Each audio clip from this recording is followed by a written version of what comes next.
बहुत समय पहले नागपुर नामक गांव में आए दिन घटनाएं घटित हो रही थी। ऐसे ही एक दिन नागपुर नामक गांव में एक नया व्यक्ति आया था। कौन है वहाँ? इतनी रात को तुम कहाँ जा रहे हो? तुम्हें पता भी है कि नागपुर में कितनी घटनाएं घट रही हैं? भाई, मेरा नाम मोहन है और मैं एक बैंड में काम करता हूँ, इसलिए मैं आज बैंड बजाने के लिए दूसरे गांव जा रहा हूँ। मुझे लग रहा है कि नागपुर में तुम नए आए हो, इसीलिए तुम्हें नहीं पता है कि नागपुर के लोग शाम को घर से बाहर नहीं निकलते हैं। गांव के सामने पहरा देने वाले, तू मुझे इसी रास्ते से तो नहीं जाने देगा, मैं दूसरे से चला जाऊंगा। बताओ, इस नागपुर गांव के लोग कितने ज़्यादा डरपोक हैं। जैसे ही शाम होती है सब लोग अपने घर के दरवाजे खिड़कियां बंद कर लेते हैं।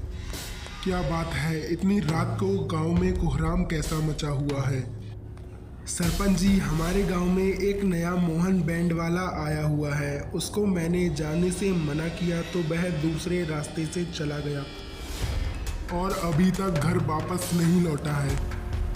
सरपंच जी, पता नहीं मोहन कहाँ चले गए हैं। अब वो कभी वापस आएंगे या नहीं। इस गांव की कहानी सुनकर लगता है वो कभी नहीं लौटेंगे। आप बिल्कुल भी चिंता मत करिए, हम आपके पति मोहन को जल्दी ही वापस लेकर आएंगे, मैं आपसे वादा करता हूँ। इतना कहकर गांव का पहरेदार रमेश अपने दोस्त के साथ वहाँ से चला जाता है।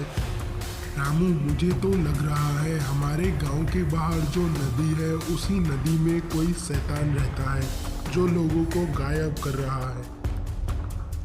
हाँ, मुझे भी ऐसा ही लग रहा है क्योंकि मोहन उसी रास्ते से गया था। लेकिन पहले हमें गांव वालों से राय ले लेनी चाहिए कि हमको नदी के पास जाना चाहिए या नहीं। गांव का पहरेदार रमेश किसी भी खतरे को गांव के लिए अपने कंधों पर ले लिया करता था। रमेश, इस नदी में तो बिल्कुल हलचल भी नहीं हो रही है। मुझे लगता है कि पानी एकदम ठंडा पड़ा है, हमें चलना चाहिए। रामू, हमें आज यहीं पर रुकना है क्योंकि हमें अपना दोस्त और गांव वालों को ढूंढना है। तो आज की रात हमें आज इस नदी के पास ही गुजारनी होगी। रामू, अब तुझे भूख भी लग रही होगी, मैं तेरे लिए कुछ खाने को लेकर आता हूँ। रमेश, तू अकेला छोड़कर मुझे मत जा, मुझे बहुत ज़्यादा डर लग रहा है। इस नदी में अब कुछ न कुछ हलचल भी होने लगी। रमेश रामू को नदी के किनारे अकेला छोड़कर अपना कुछ खाने के लिए चला जाता है।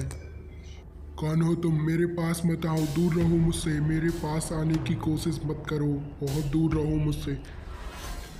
जैसे ही रमेश रामू को अकेला छोड़ता है, चुड़ैल वहाँ पर आ जाती है, रामू को नदी में लेकर चली जाती है। क्या बात है बेटा, तू इतना शांत क्यों बैठा है? बाबा, मेरे पास अभी आपको देने के लिए कुछ भी नहीं है, आप चले जाओ यहाँ से, मेरा बहुत ज़्यादा आज दिमाग खराब हो रहा है। बेटा, तुझे देखकर लग रहा है कि तू आज बहुत ज़्यादा चिंता में है, लेकिन बताएगा नहीं तो कैसे पता चलेगा? बाबा, मेरे गांव के आधे लोग गायब हो चुके हैं और मेरे बहुत ज़्यादा मित्र भी गायब हो चुके हैं, मुझे पता नहीं वो कहाँ चले गए।